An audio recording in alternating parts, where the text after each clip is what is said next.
Please note that the session is obviously being recorded. So welcome back to our live events and welcome to our very first live event for 2020. We are delighted to have you with us. And I want to actually extend a very warm welcome to those people that are joining us for the very first time. We are very happy that you've taken time out to come and hear about wisdom in leadership.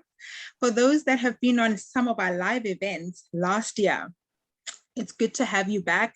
Thank you for your loyalty, and a very warm and special welcome to those that are joining us on Facebook. This is the first time that Boundless Wisdom is going live on Facebook, and we are excited.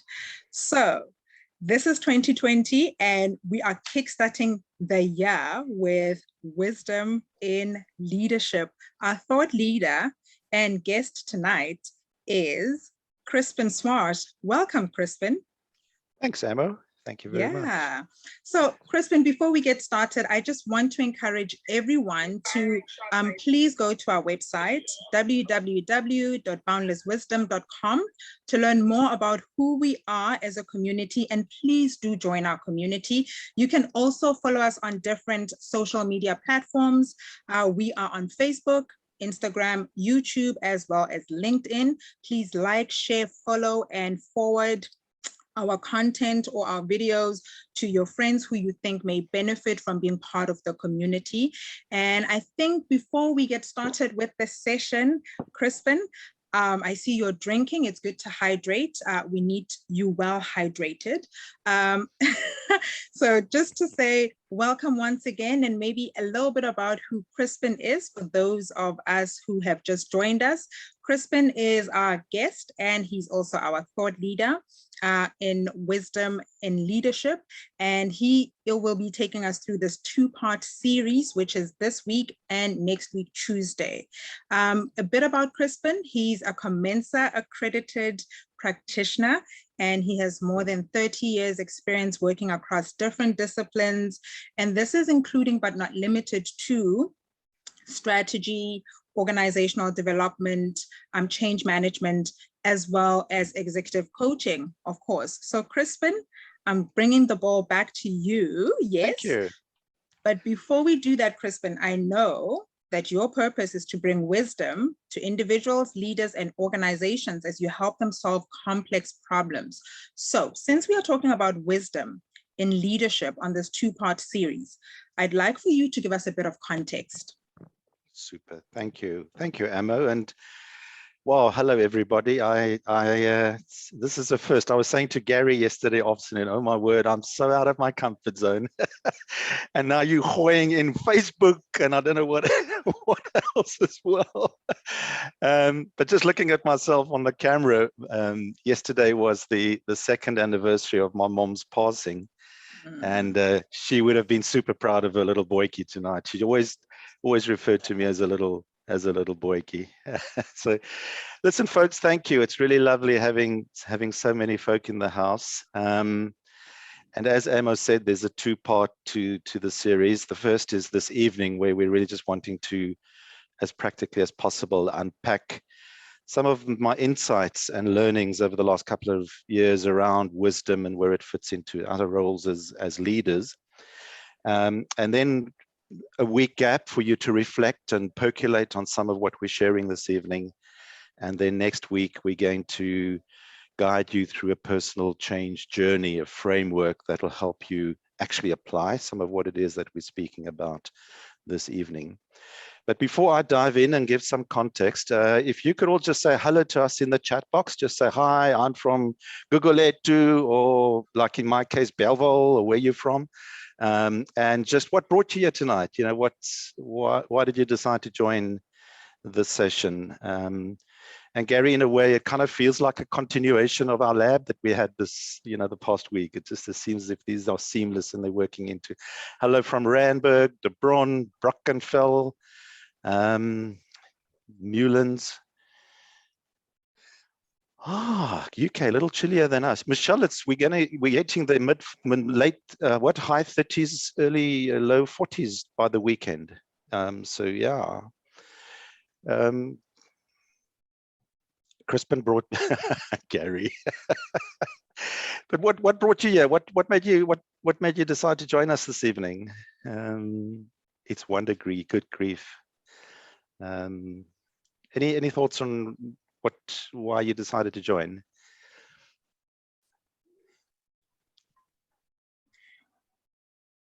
I like Michelle's comment there. She says, I'm I'm a a lady, so I won't I swear. would swear. Fill in the blanks. Yeah. So, Kello, your thoughts on why you decided to join? Fresh ideas on leadership. Thanks, Zola. Love that.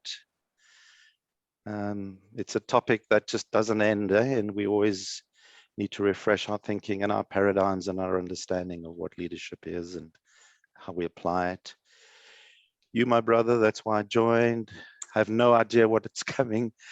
Okay, thanks for the vote of confidence. Okay, all right, let's dive into it. You know, the time we have is so short, and the topic is so rich and so deep, and there's so much to it. You know, I'll wake up at 2 o'clock on a Sunday morning and think, oh goodness, there's something new about it. There's a new dimension to it.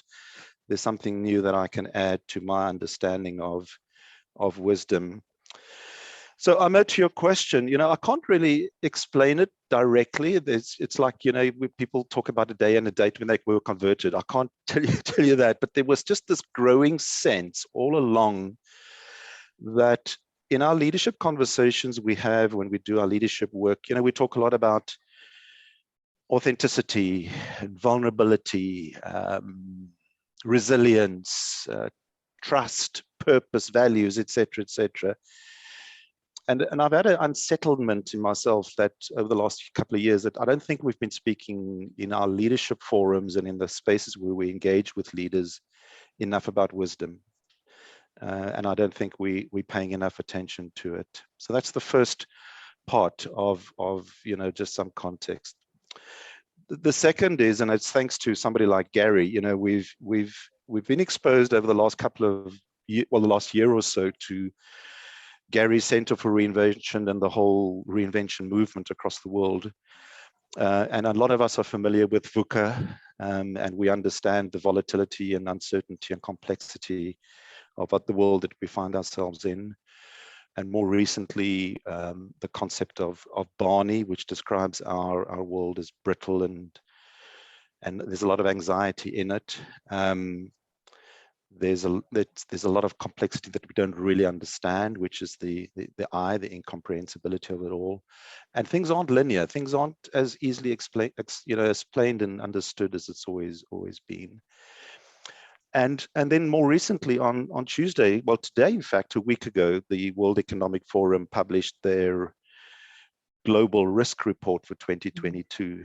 And you read through that, and I actually spent a lot of time interrogating that, and you read through that, and it just leaves you in a space of really just, where are we and where are we going, and how do we navigate through all of this, whether it is models that help us understand it like BANI and VUCA, or whether it's just our own reality of where we find ourselves as we lead our teams, lead our organizations, lead our families, and play leadership roles in our communities. And so for me, there's been something missing in our leadership narrative, and I have a sense that it is this whole concept of wisdom. It's really understanding in a practical way what wisdom is, how we interpret it for ourselves as individuals and as leaders, and how we apply it in the circumstances where we find ourselves in our lives, and the realities that we face, the challenges that we face, the decisions we need to take, the choices we need to exercise. And for many of us, the uncharted waters that we need to navigate. And so that's a long way of just saying, you know, the whole reality and understanding of wisdom and what it is has become front of mind for me. And at a more personal note, without really knowing that, a couple of years ago when we were in an exercise, my coach challenged me to think of a metaphor to describe who I am as a person and as a leader. And if you hold on a second, I'll get it for you. And immediately the picture that came to mind was the baobab tree. And so the baobab tree is ancient, it's grounded, it's been around, it's seen the whole world around it change, yet it's there. And it nourishes, it cares, it serves, it encourages, and it heals. And so years ago, this narrative came up for me, and immediately I linked it to wisdom. So it's been something that's been brewing. It's something that's been dormant, but more recently, thanks to the exposure to a whole lot of events and realities, wisdom has surfaced again as something that I had a need to explore further and understand deeper. Oh, by the way, here's the picture of the baobab tree. Beautiful little metaphor of my understanding of me and my role and where wisdom potentially fits into it. Did you paint that tree? No, that was actually done by a very good friend of mine. Her name is Emily. Emily is in Australia. And when I shared with her that, for me as a person, baobab, wisdom, all of these things linked, she actually drew that on a flip chart sheet. And it's just a constant reminder where I miss things sometimes, and when I go off the rails, that I need to connect with wisdom in my own life and resuscitate that and resurface it again. So with that in mind, Amo, I went on a bit of a journey the last year where I really delved very deeply into a lot of literature that's out there. And it's interesting, when you put things out, the universe kind of throws it back at you. Mm-hmm. And as I was on my quest and search and understanding to find a scientific base on which to build my own understanding of wisdom and what it is, things just came my way. People sent me stuff. People shared stuff with me. People gave me gift vouchers. People gifted me with books, and we shared. And the first one that's made a really impact on me is this one by Viktor Frankl, around Yes to Life, in spite of everything. And when one goes through this, there's just so much richness about the reality and the meaning of life and wisdom in it.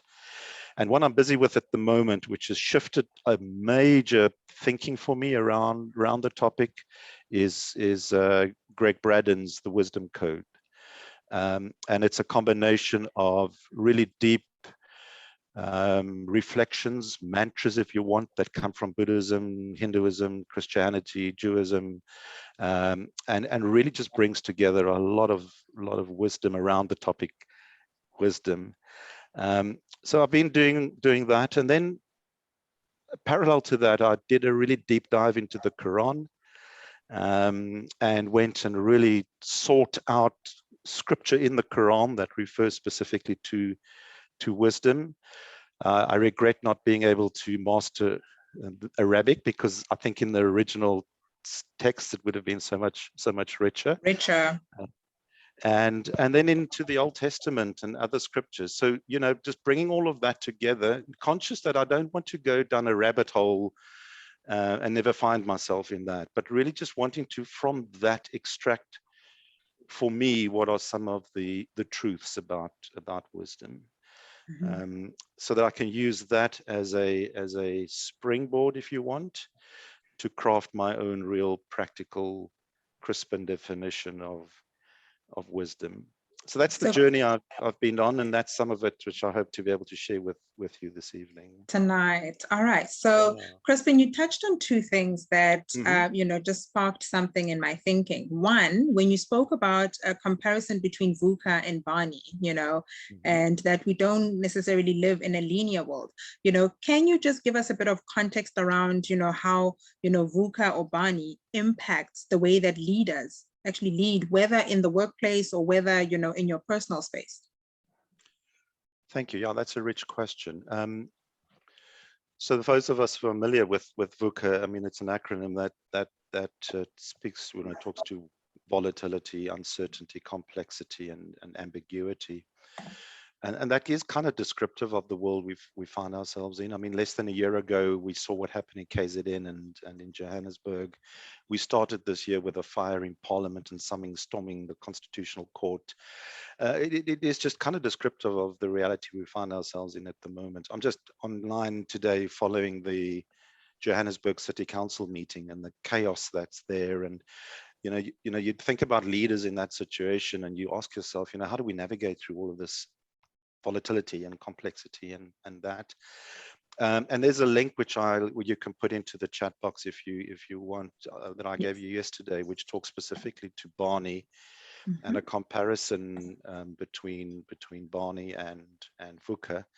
I love BANI because it is a practical, for me, more recent framework to help understand what it is that we're experiencing at the moment. And it is true that we are in a world that is extremely brittle. It can break at any time. And we're seeing that in societies. I've been doing a lot of, or been exposed a lot to homelessness in our community. And you just see the reality around that. So that's the B.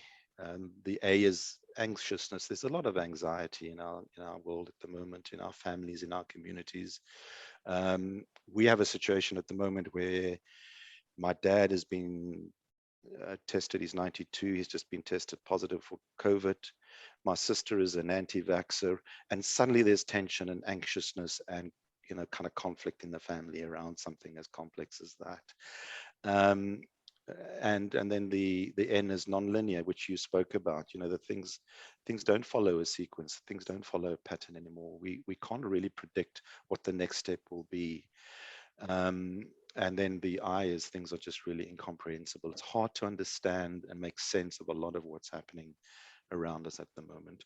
So back to your question more specifically, I think, and I don't want to go into a whole theory around it, but I think leaders are faced and challenged a lot with, we don't really know what's around the corner and waiting for us. And we can do scenario planning and we can do our strategic planning and we can do all of that. And then how do we navigate and lead through the curveballs that come our way? I mean, one of my clients is in the fruit industry, and I mean, they've been struggling like anything just to get their products exported because of the shambles at the harbors. So just really that reality where things were kind of predictable and stable, and we understood how they worked and we knew the rules of the game. I have a sense that that's no longer applicable. And again, that brings me back to, okay, so where does wisdom fit into that? And how do we apply wisdom when we are faced with these realities and situations? And it's not necessarily always true, or it's not necessary. It's not always true and just limited to an organizational context. I think it's as applicable in families and in relationships and in you and my life at this point. And Crispin, I just want to bring in a comment that Gary made in the chat, and it says, BANI implications for leadership. There is no blueprint for thriving in chaos. And this is exactly where we all find ourselves globally, locally. We find ourselves navigating chaos. So how then, can we go about with a sense of clarity and maybe even a sense of, resilience? And I know the word resilience has been used so much, but how can we make sense and how can we be more clear as we navigate this chaotic situation that we all find ourselves in? And that's the question I've been struggling with myself in my own life, and I just came back to this concept of wisdom all the time. We can have strategies and plans and all this stuff, but really at the bottom line, or the bottom of it, or at the end of it all, it kind of just gravitated back to this, me needing to really for myself understand and figure out the role of wisdom, what it is and how it can serve me as I try and do exactly what Gary is saying, trying to actually survive, not only survive, but thrive and actually be really, really good at navigating through chaos. I mean, this has been said over and over again that I detest the word new normal. How come? There isn't a new normal. There will never be. Nothing will ever be normal. What is normal? What is new? And how do we think about that in that way? So I'm not sure if that's answered your question, Amo, but it's it's an understanding really that I have what I have in front of me, and I have what I have to deal with in front of me, and I have the reality of that I need to navigate through that in the best possible way, knowing what I have in my toolkit as a leader, as a person, as a father, as a husband, and as a carer for my family. So, you've said something about, knowing what you have in your toolkit, but in your toolkit, do you have any definitions or did you come across any specific definitions around what Yes. wisdom might be, and maybe that we may sort of, use in our own space as we all, build on our leadership skills? So as I said, I was cautious of not wanting to go down a rabbit hole of the reading and the research and that I was doing, but I think I was able to for myself at least, and I'm comfortable in sharing that, come up with 5, and I know that generally as a we know that 9 steps to this and 5 steps to that and 7 steps to that. So I was really cautious about that. But five truths, jumped out at me as I put all of this together and looked at it, just horizontally and transversally. And the first, Amo, was that wisdom is teachable. Wisdom is something that, and the fact that we're saying is teachable means it can be learned. So it's definitely, for me, there's a teachability, if there's such a word, to wisdom. And I was relieved that I've come up with these 5 truths for me, because they really help me ground and then come to a closer definition for me of what wisdom is.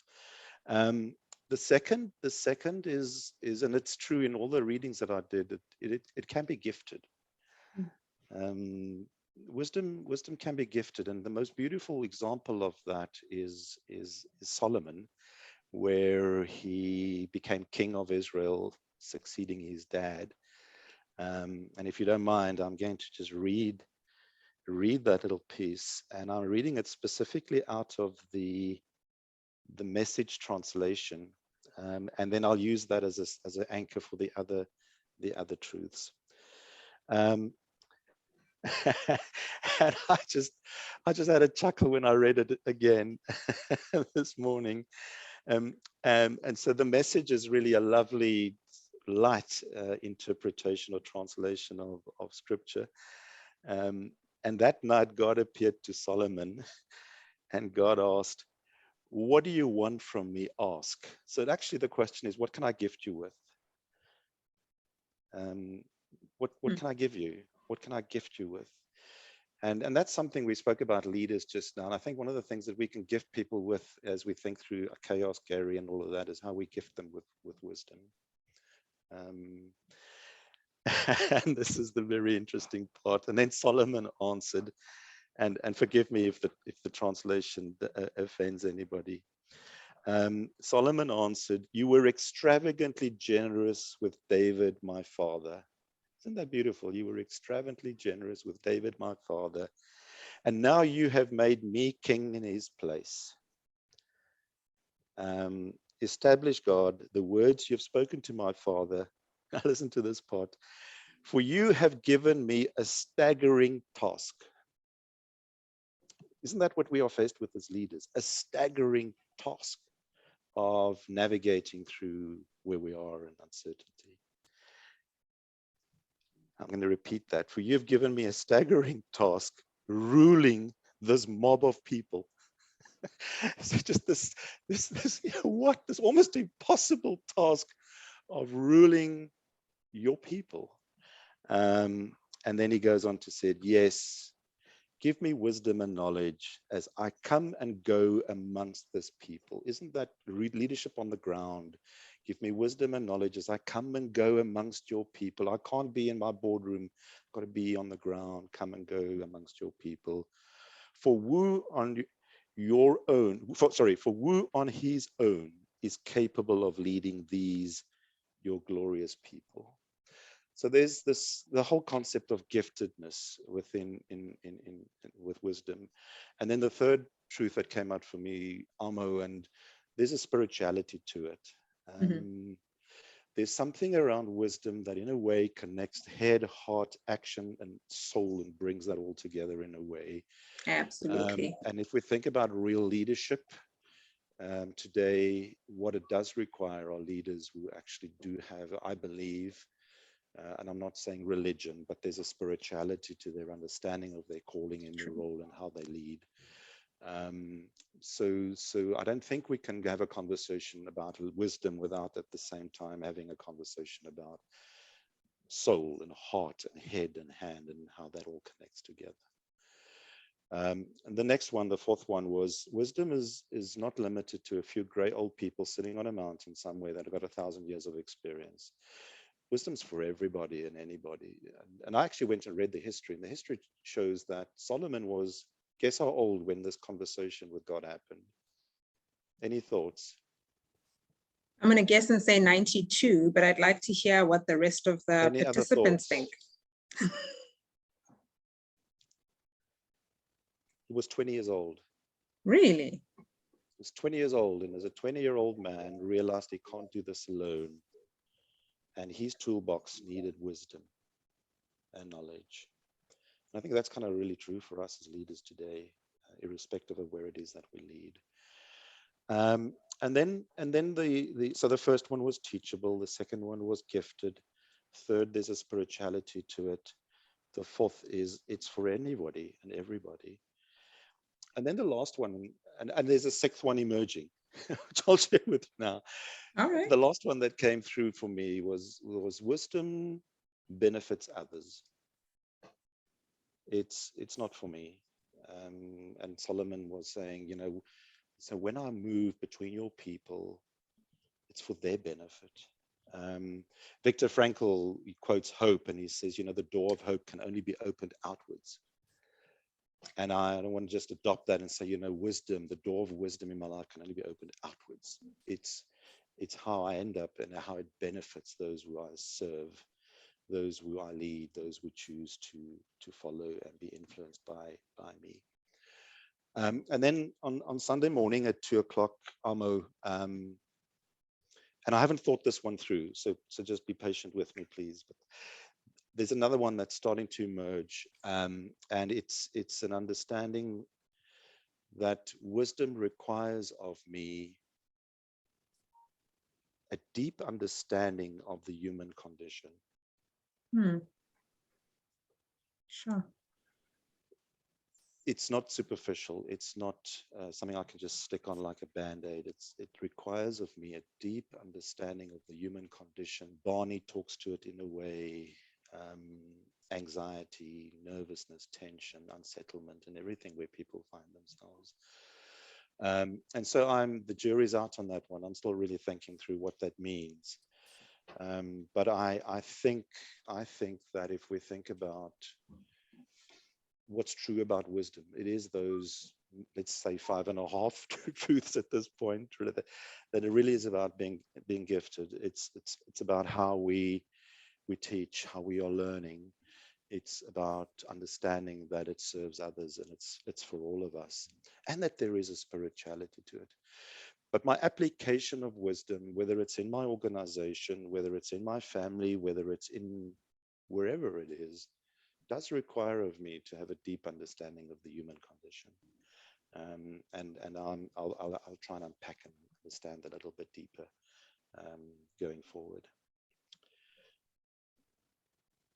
You've got me thinking. I'm silent because I'm thinking about the last one that you just added, understanding the human condition, and maybe just linking it to the one where you spoke about, it's about being in service of others, or being able to, serve others with that wisdom, that the gift should actually benefit, or the skill, whether you view it as a skill or whether you view it as a gift, but that in some way it should benefit others. So I'm still, mulling on that. And I see there's some also comments in the chat box.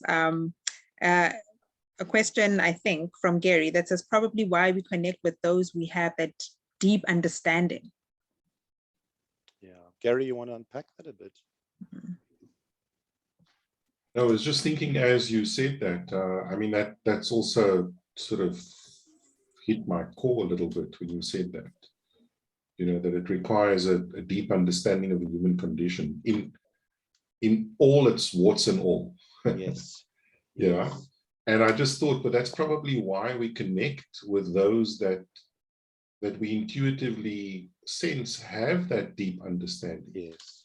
Whether it's like now, in person, or whether it's why we connected with Mother Teresa or Lady Di or Gandhi or the teachings of so and so. It's where they have this this deep understanding. Yeah. And probably why it's hit me to the core. For some reason, I'm just sitting with this thought now, and you triggering this, that yeah, maybe that deep understanding is not gifted to everybody. I've maybe operated under the assumption that we all have it, but we actually don't. Yeah. Otherwise, we wouldn't be in the dwang that we're in. Very true. Very true. Cool. Thank you, Gary. That was rich. Crispin, can I take you back a little bit? And only because sure. I love stats and, and I love data, because I think it does tell its own story. You mentioned something about either a report or an article that you read earlier that was talking about some sort of stats or where we find ourselves in. Do you have some of those stats, and what did they reveal to you as you were reading about either the chaos that leaders find themselves in or where we all find ourselves in? Yeah. I think if I'm correct, I was referring to the World Economic Forum's Global Risk Report, Amo. It is. In fact, I'll send you the link and you can distribute it. Great.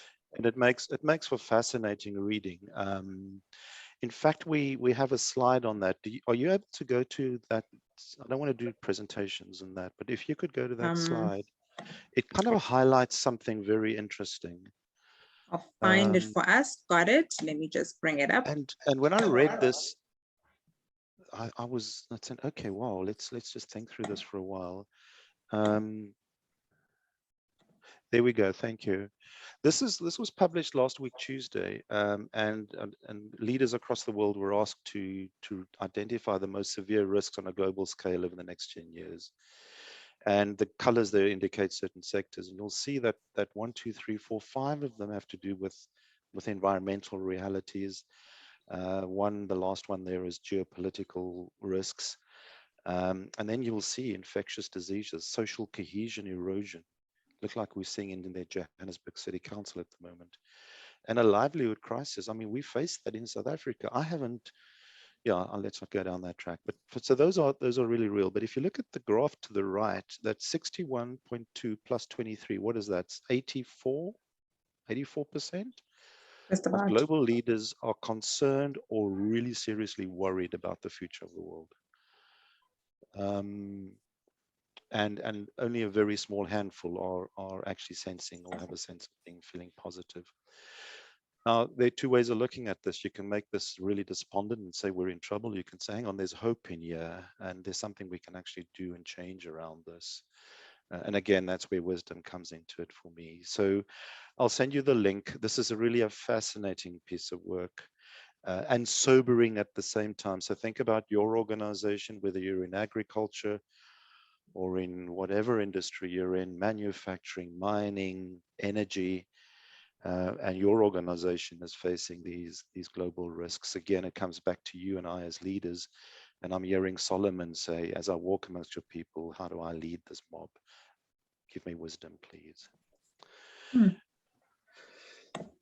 Amo, so with that in mind, sorry, it was a kind of a long introduction. I tried to craft for me, and I'm a really practical person. Something needs to make sense for me so that I can connect with it and interpret it and use it. Otherwise, it just stays academic. I tried to craft a workable, practical definition, Amo, of what wisdom for me of wisdom. Yeah. And you don't have to show the slide.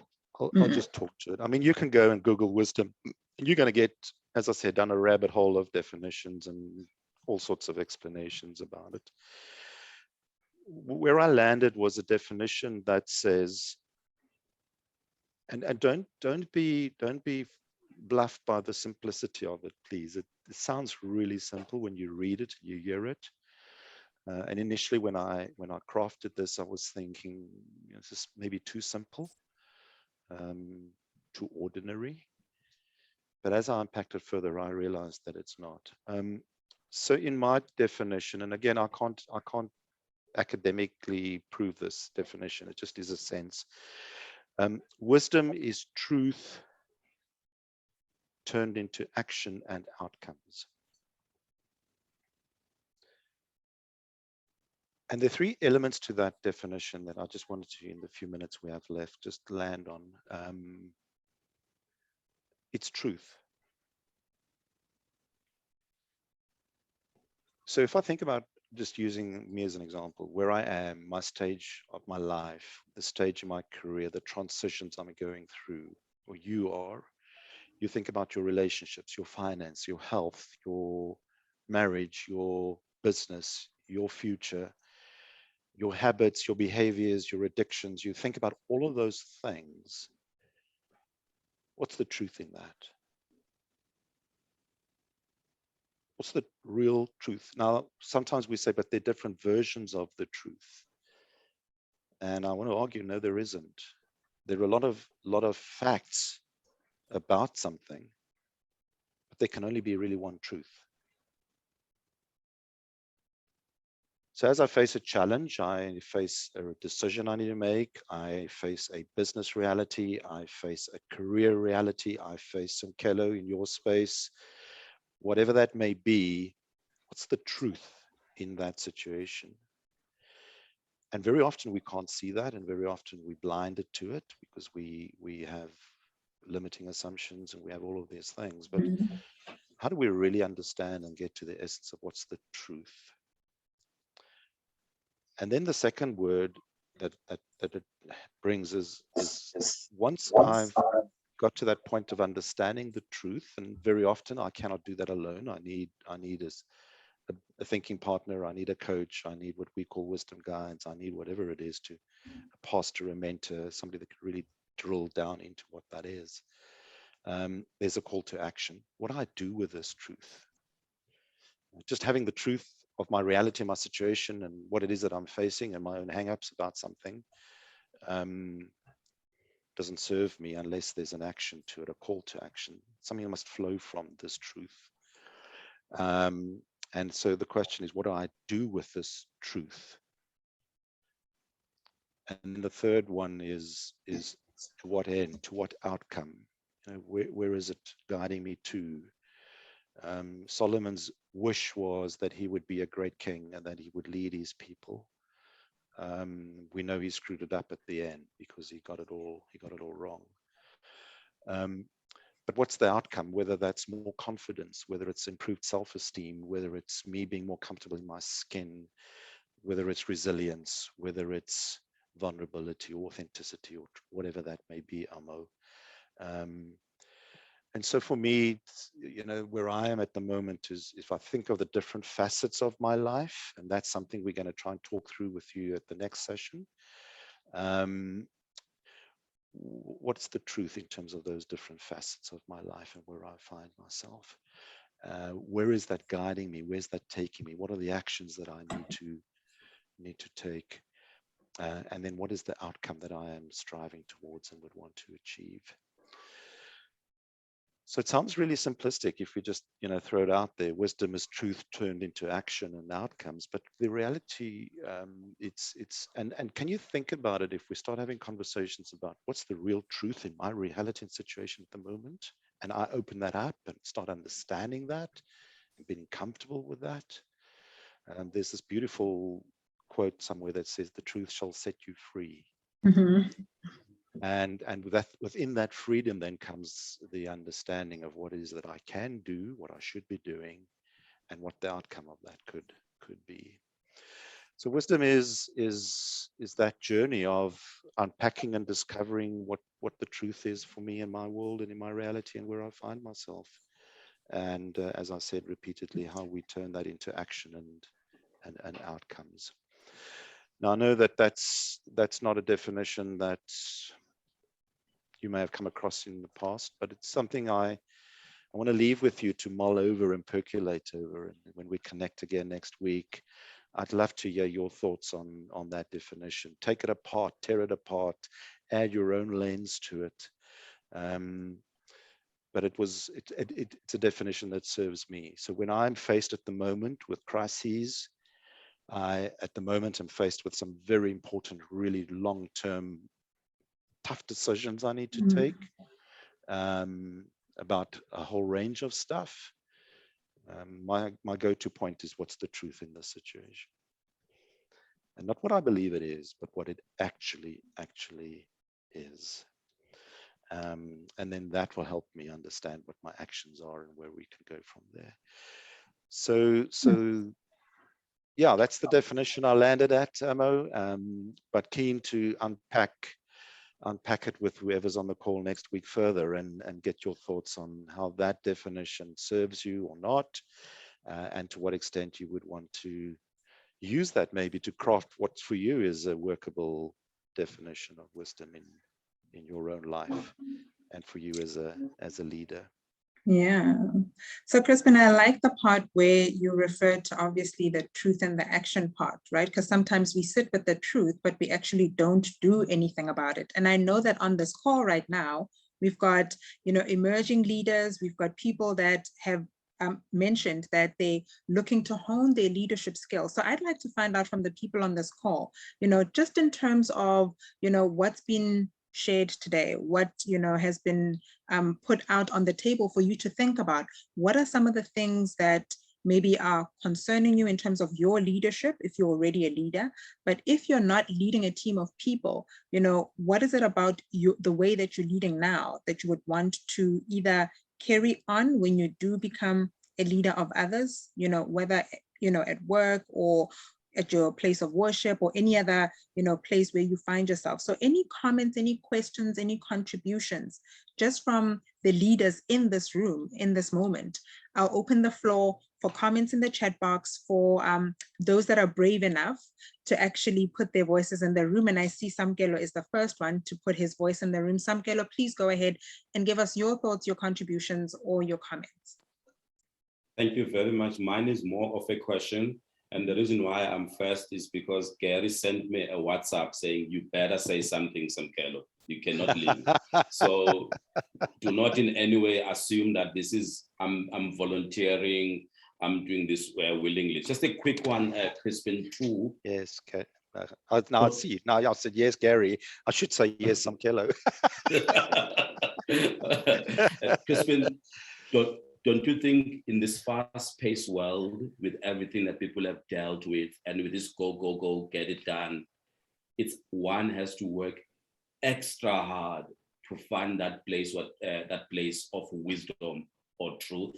And then my last question, don't you sometimes find that people, okay, let's speak about myself, I sometimes find it challenging to discern between knowledge and wisdom. Mm-hmm. So two things. One, don't you think in this go, whatever we're dealing with, a hybrid working model, working up until late, answering emails at 11:35 p.m., it's difficult to find that space of stopping and being wise and reflecting? And then secondly, how does one discern between knowledge and wisdom? Mm. Oh, lovely questions, and I wish we could have time. Samkelo, I start with the second one. It's interesting if you read that passage that I shared with you, that Solomon actually asks for both. He asks for wisdom and knowledge. He makes a distinction between the two. And it would be interesting to unpack what the difference is. I mean, I know a lot of things, but I'm really stupid sometimes when I do things that are really, really irresponsible, in spite of the fact that I know what the right thing is to do. So I think there is a distinction between knowledge and wisdom, and for me, maybe the thing that connects it is the one truth that we spoke about, and that is the spirituality around what wisdom is. That knowledge is cognitive, it's there, I know it, I understand it, I can learn it, it's there. But there's a deeperness to wisdom than just what we would say in Afrikaans, kopkennis, what's up here. The first part of your question is also one that is true. I do believe that that is the reality. I do believe that that is the fact. But added to that is, I also think what happens sometimes, Keller, that even when we do pause and reflect and we look at the truth, we run away from it. We sometimes don't want to face the truth of a reality in a situation. Sometimes the truth and the action tells us to walk away from something. Sometimes the truth in the situation is, this does no longer serve me. I need to move on. And yet we don't. So creating reflective moments, I think, is important as leaders. How you do that, the cycle in which you do that, the sequence within which you do that is important. And then having somebody who can potentially hold you accountable to that process is, I think, always valuable. I have such a person in my life who holds me accountable, brings me back to reality and truth more often than I like. But very important for me to stay grounded in that space. I'm not sure if that directly answers your question, Keller, but it is something I believe that we as leaders need to learn the discipline of actually doing, and maybe acknowledging that sometimes I need somebody to guide me and support me on this journey of discovery. Thanks. That's all. Thank you. I see there's a comment as well from Ladi, and she says, thank you, Samkelo, for that rich question of clarity between wisdom and knowledge. Lati, anything that you'd like to add on that comment that you made? No, thank you. I think I've been clear enough with all the answers that we've been given. Thank you so much. That's what I'll love to say. Thanks, Lati. I just learned a new term today. It's called voluntold. So being told to volunteer self, voluntold, as per Gary in the chat box. So something new that we learned. Sorry, Amo, just on back to some careless, because I'm reflecting on the question as I'm was thinking now. Since I was very little, I always looked up to my dad as somebody that I believed is a wise person. He never finished school. He didn't end up highly educated and qualified and multiple degrees and all of that stuff. He was a dead normal guy who worked with his hands. So on a knowledge base, Mkelo, I mean, people would probably not regard him as very knowledgeable about a lot of stuff. Yet he had a groundedness and a wisdom and a way of engaging and leading his family, which I haven't seen. So maybe that's a way of, for me, understanding the difference between knowledge and wisdom. All right. Cool. Any other comments or maybe questions, or maybe people are still thinking, with some of the questions. Gary. Yeah. Love you. Okay, so Gary's giving us a thumbs up. He says he's good. Any other questions? Because I'd also like to, I have my own questions, but they're not directly related to the topic at hand. So hence me opening the floor to say any questions before I come with my own questions. I think I have a question. It's kind of a question and a statement for Crispin. So yes, being in a leadership role for the last couple of years, also watching what's been going on in the world with COVID, I think it's breeding a whole new set of rules and requirements for leaders. Things like empathy, which were not celebrated before. Now, empathy, I'm seeing it on job specs. When they're showing up, people are actually putting words like empathy, which is a huge thing. And I think the hardest thing to learn as a leader, potentially, is you can't actually control everything to an nth degree like you used to be able to. You're gonna have to learn to just let go and let people be brave and do what they need to do to get the stuff done. Just my thoughts. You're right. And maybe what I crafted as a deep understanding of the human condition has got something around empathy to it. Sure. Yeah, definitely. But yeah, it's game. The game has changed. completely. Yeah.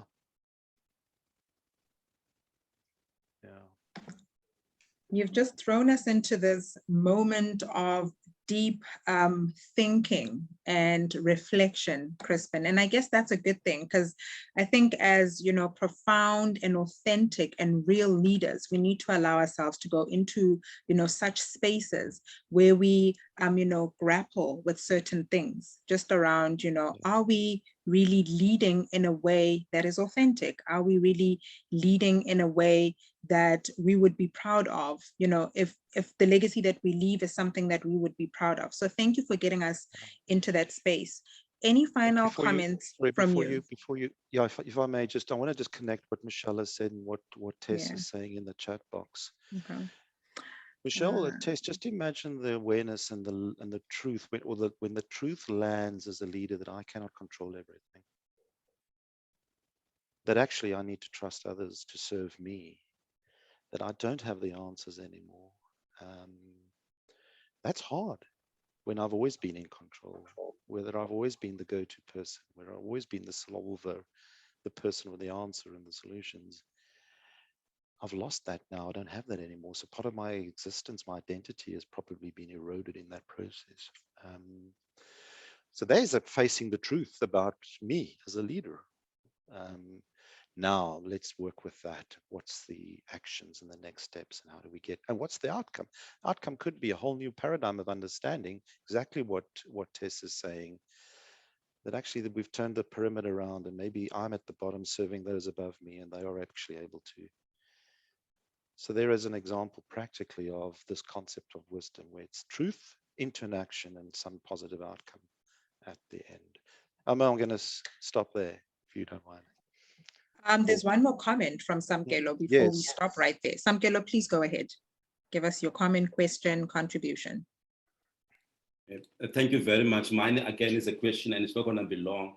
Crispin, I find that my journey of wisdom, and you did allude to this, practically means that I have to ask myself what I call the uncomfortable or wrong question. Mm-hmm. I find that if I ask myself the normal question, so you spoke now about your dad, and I could see you were really vulnerable, you know, what a great hero he was. And I see him in your behavior and your actions in the work that I do in diversity and inclusion. One of the most painful questions I have to ask, am I doing diversity and inclusion as part of healing my inner wound, my own victimhood, or is there a bigger goal? Yeah. And then when I'm running meetings, MS Teams, or sitting in a meeting, is it important for Samkelo to be right, or can I allow somebody else to fly? So summary, I find that for me, wisdom is when I'm asking myself the wrong, uncomfortable questions. I hope I'm making sense. You are, and kudos to you that you are brave to actually embrace that and want to ask and challenge by those uncomfortable questions. Most of us, as I said earlier, would want to veer away from that because it is uncomfortable. Yeah. Wow, Crispin, what a way to end off our first session. You've got us all thinking, you've got us all in this space, which is good. It also challenges us. So it's a really great space to be. And I know that you have something, you know, even richer for us to look into next week. Please just give us a bit of what to expect next week. So if I may ask, you know, it's as I said in our introduction, we're just scratching the surface. There's so much. And as you heard me say earlier, you know, I'll wake up in the morning and think, oh, there's another angle to it. There's, Michelle, as you were saying, there's something else I haven't thought through. So please just percolate on the conversation. This wasn't me presenting anything. I think it was a rich conversation. Percolate, reflect, think about that. And let's use the first part of next week, Almo, just to get some more voices in the room and more thinking about this and real practical in terms of, as you were doing, Samkelo, wisdom for me is facing those uncomfortable questions and actually dealing with them. Let's have those conversations. And then I'd like to just introduce you very quickly to a framework, a personal change journey framework, which we've which we've adopted in a way from the Center for Reinvention, the global reinvention movement of which Gary is a part, as a framework that you can start thinking about understanding how you can actually turn truth into action and outcomes. Mm-hmm. Looking forward to that session. I've seen the Stellar model, and I think it would be interesting as you unpack it for everyone else that will be joining us, so we can understand and take the tool back and make it applicable and real for us, in our own personal lives as well as in our careers. So Crispin, thank you so much for this evening. Thank you very and much. Before everyone else decides to jump off, Crispin will be running a 4-part masterclass in March. So please be on the lookout for dates as well as pricing that will be communicated from next week. And we will also have a special offer next week for early registration. So there'll be a nice discount for those that sign up early for the 4-part masterclass on wisdom in leadership. And before everybody else just leaves, I'd like to just get some information from you. I'll be posting some polls that I'd like for you to please make selections on these polls. What the information does is it helps us and it informs us in terms of how to go about structuring our events, as well as the pricing in terms of what you are comfortable paying, what you are able to afford in terms of investing in yourself. So the first poll that I'm just going to put here, and please feel free to just pick the times that work best for you. You can just click there. It says, what time best suits you to attend our live events? This would be our free live events such as this one, which would be either on a Tuesday, a Wednesday, or a Thursday. I see there's a couple of people that are in favor of 6 o'clock, some are in favor of 7 o'clock. So it looks like those 2 times. So far, we've got 67% of the people on this call saying that they are actually in favor of a 6 p.m. start. All right, and only 29% of the respondents are in favor of the 7 p.m. All right. So maybe just based on what we've got now, we can actually stick to the 6 p.m. as that seems to be a time that suits most of the people that are on the call. Samkelo, I see you've got your hand up. Please put your voice in the room. Thank you. Apologies, that was an old hand. Sorry. Oh, all right. Sorry. No problem. All right. So that was the first. An old hand at wisdom. It's an old hand. So I think the results just show us that obviously there's 80% on this, 80% of the people on this call who are in favor of a 6 p.m. start, and that's what we'll actually do going forward. We will keep bringing up these polls because we do want to find out what works best for you and not just assume. The second, and I think one that's also important that we'd like to actually find out from you is just around affordability. And I'm just trying to see where that one is. All right. So it doesn't seem like I'm able to get the poll that I wanted around affordability. Maybe let's just leave it there for today. I see that it's already 7 p.m. and I don't want to keep anyone here longer than they need to, but I would like to just encourage everyone to please share about Boundless Wisdom and who we are, what we do, these live events, invite a person or two. Let's all, infuse hope, inspire action. Let's all help each other to access the wisdom within. And please follow us on our different social media platforms. Our handle across all those platforms is Boundless Wisdom ZA. Thank you all so much for this evening. We will see you back here next week at 6 p.m. part 2 of Wisdom in Leadership. Good night, everyone. Thanks, everybody. Bye-bye.